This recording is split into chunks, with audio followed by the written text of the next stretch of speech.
In this exercise, we are trying to find the transfer function between the input R and output Y of this block diagram. We'll have to simplify this block diagram up to the point where we get a single function that relates R and Y directly. The first and most important step in any block diagram problem is to find the first simplification that will lead to further, easier simplifications in the problem. A good attempt would be to look at all feedback loops and see if they can be simplified. In this case, none of the feedback loops can be simplified because they all have some additional signals coming in or out, which will prevent the immediate simplification. To find a starting point then, let's look at this feedback loop here. We know how to simplify this feedback loop. It would be easy to do, except that there is this peak-off point that sends a signal to H2, which means that we first need to move that peak-off point somewhere else, and then we'll be able to simplify G3, G4, and H1. We have two options. We can try to move the peak-off point ahead of G3 or after G4. Let's call the signal at that point A. If the signal between G3 and G4 is A, the signal after H2 is A times H2, and the signal after G4 is A times G4. If you now move the peak-off point past G4, the signal that is coming out of the block where we had H2 here used to be AH2, but it's now AH2 G4.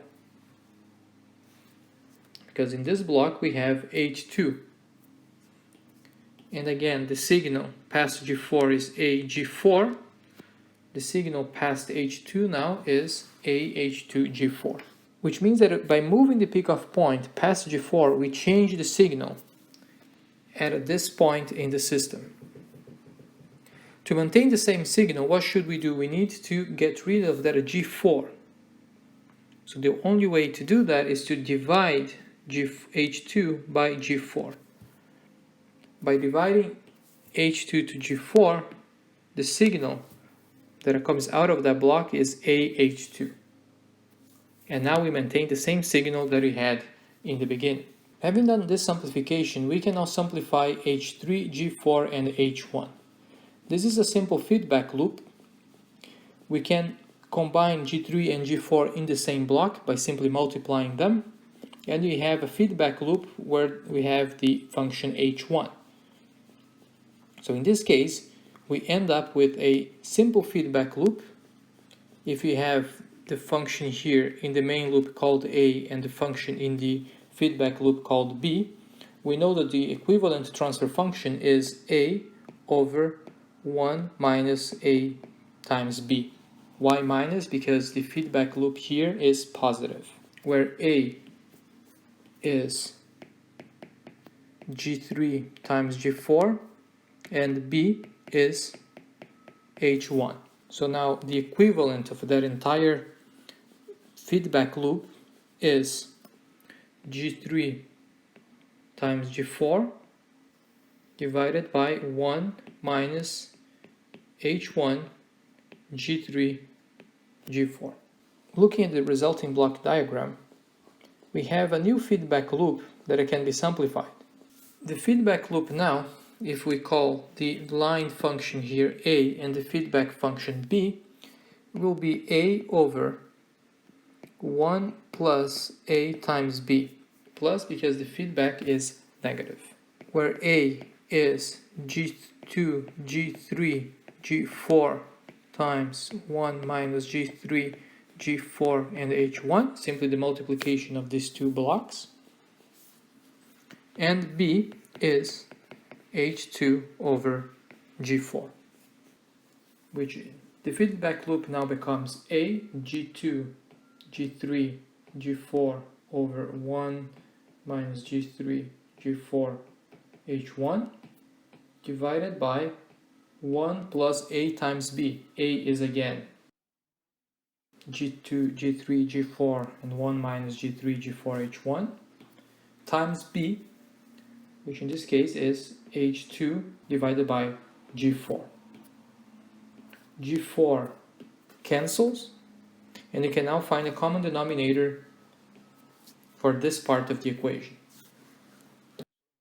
So you have the numerator divided by a common denominator. The common denominator here is 1 minus G3 G4 H1.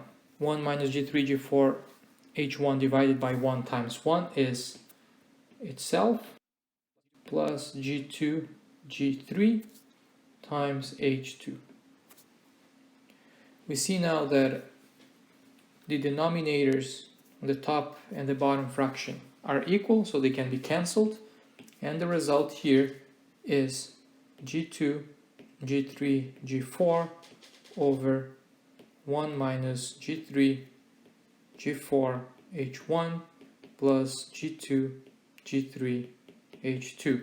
And this is the function that goes in here, which is the result of the simplification of these three blocks in a feedback loop. The next step in the simplification is easy. We can multiply G1 to the function that we just added, and that will result in the function that we see here. Now we have a simple feedback loop, and in this feedback loop, if you call this function A and this function B, the resulting function will be A over 1 plus A times B, plus, again, because of the negative feedback loop. So let's now simplify that equation. G1, G2, G3, G4 divided by all divided by 1 plus AB.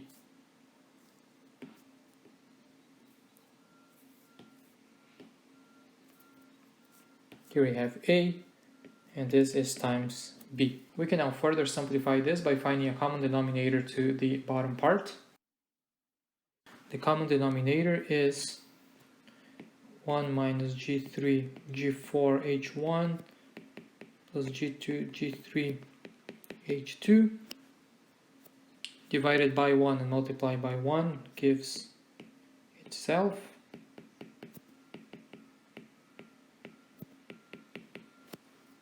And this is plus G1, G2, G3, G4 times H3.